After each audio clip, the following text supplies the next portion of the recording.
In the examination process, we use tools to assess to examine the data and recover files of interest. There's the analysis of hard drives and smartphones, and there's software like Autopsy and the Sleuth Kit to be able to do that. We can do memory analysis using volatility, versions 2 and 3. In the lab, we will be using volatility 2 to do some memory analysis, and that will give you some experience of looking at a memory snapshot to look for evidence of what is left behind in memory.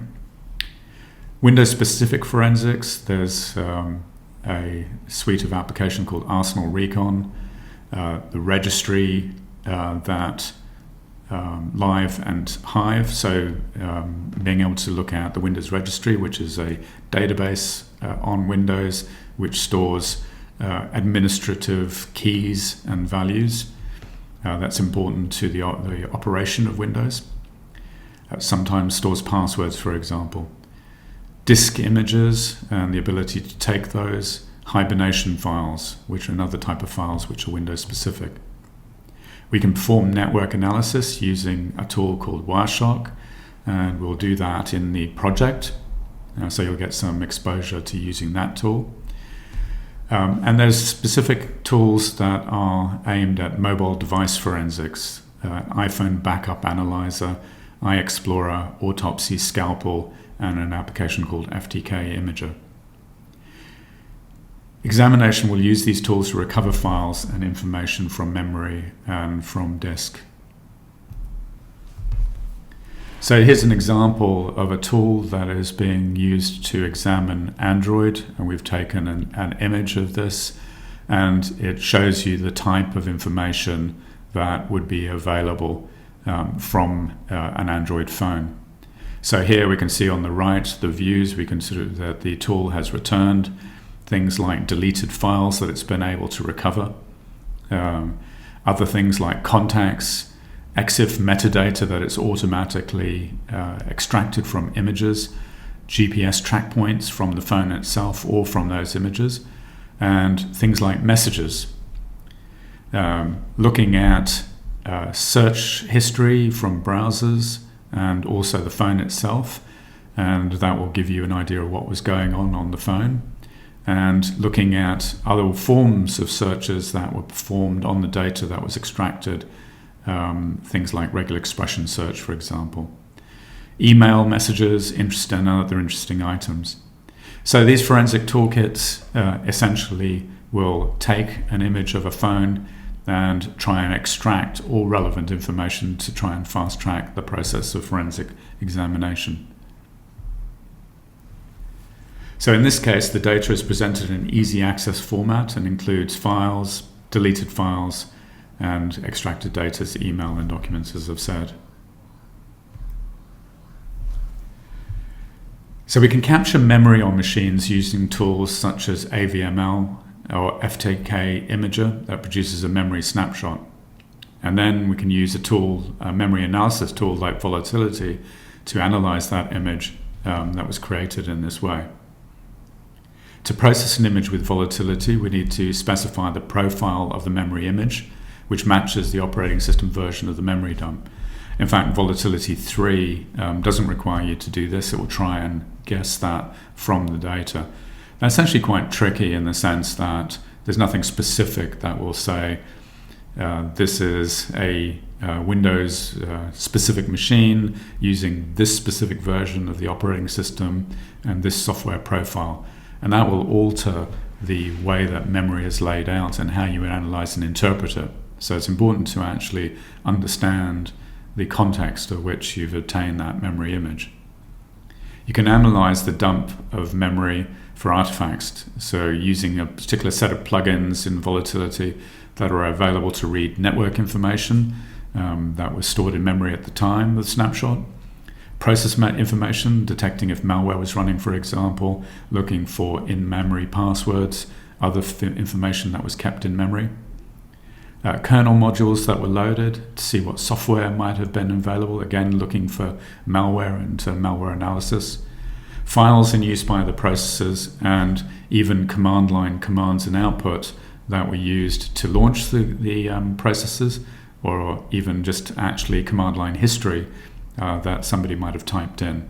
So there's an awful lot of information that you can get from a snapshot, and it's important to realize that this is a snapshot of the state of the machine at a particular given time. And unless you find logs, you're not going to find a historical record of what was done on that computer up until that point. You're simply inferring what was happening from the state. We can also list the processes that we're running and search for anything unusual, such as malware. We can dump the process and associated memory and look for strings in the process that might help identify malware, and as I said, identify user credentials and other details. We can dump files that were open in memory to examine the contents, and we can read the contents of files, the Windows registry, clipboards, history of commands, etc. And then look at network information to look at what malware was doing at the time, whether it was contacting command and control servers, for example, or whether data was being exfiltrated. So analysis is going to be led by the crime that's actually being investigated. So what we're trying to do is attribute actions to a particular individual. We're trying to look at alibis and statements, cross-checking information provided by individuals with digital evidence. We're trying to look for intent. In addition to finding objective evidence of a crime, the intent, or the legal term of which is mens rea, can also be explored. So what was the person intending to do? If somebody is injured, for example, and the person who's been charged with that injury claims that it was an accident, but in fact they had been doing searches for how to kill somebody, for example, in a particular way, then you can potentially establish intent if that person was killed in exactly the same way as the information that this person was searching for. We can also look for evidence in the form of audio, images, and video files. So evidence is accumulated that's related to the crime. We establish a timeline of activities, supporting claim timeline of events. Locations of the suspects and defendants, so geolocated from images posted on social media, for example. Geolocation and heart rate data from Fitbit data has been used in certain crimes. Activities on the computer, search history, and network data, especially looking at things like IP theft, for example, an employee who might have stolen data, and you can establish evidence that they accessed that data and exfiltrated it or copied it to a USB drive. So when we look at images, they come in a variety of different formats, like JPEG, TIFF, GIF files, BMP, bitmap files, and PNG. So they all have their special formatting and properties of things like compression that may alter what information you can get out of them. The data in an image is held in pixels that are represented by a certain number of bits, and that represents things like the color as red, green, and blue, but also other things like the brightness, luminosity, etc. Data can be raw or compressed, and that can use different schemes of compression, lossless or lossy, in which case some data may be lost. And that's important when we look at images that have been manipulated, for example, in some way, falsified, so fake images, trying to establish some evidence for something happening when in fact it was a fake image. And finally, data can be held as in a raster format or vector format. So this is not quite so important, just to give you some background about how images are held in binary form.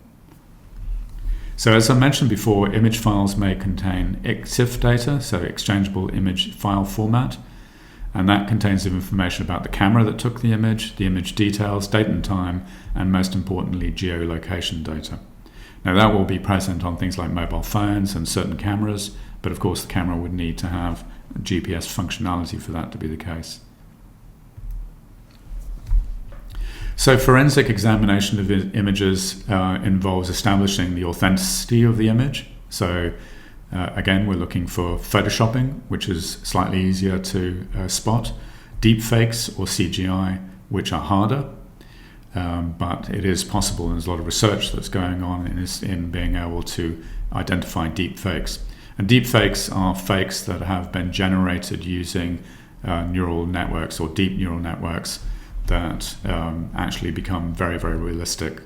And we've saw some examples of that with the GANs that generated the cat images, but they can be used to generate all sorts of different types of images. Some images may not be illegal, for example, if they are representative, and this is sort of determining whether an image may be deemed pornographic. There are certain regulations in the US in particular that basically if you alter the image in a particular way, then it stops being considered illegal, but and you can sort of get away with it legally. It's an interesting whole situation, which I won't go into, with Apple at the moment, who are looking for child abuse material on iPhones, and so they will be trying to do matching with a database, but they will be using a hash of the image, so they're not doing analysis of the image as such. So in looking at an image, we're looking at other types of evidence, things like landmarks establishing where the photo was taken, apartment blocks, churches and schools, and that can help to basically establish whether it's a realistic or faked image. Any visible language, for example, like shops, road signs, road markings, again, will establish where the photo was taken from. Topography, hills, mountains, waterfalls, so geographical features, street furnitures, and, as I said, looking for illegal images like child pornography. So this is a good example of a photograph, an image that was taken of an illegal CD duplication factory, which was then examined for its authenticity.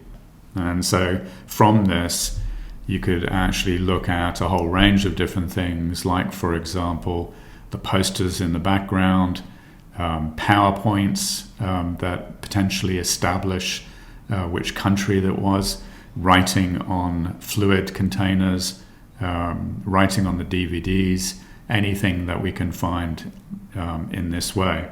So the question is this real or is this fake?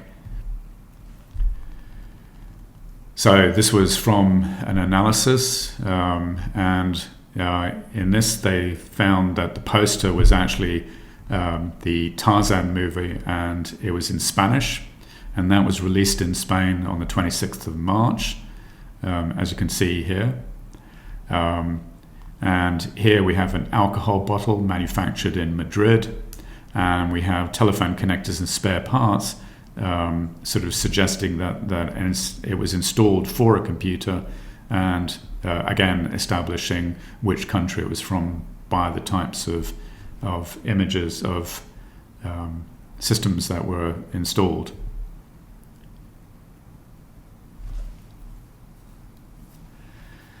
So there are a variety of methods of analyzing images.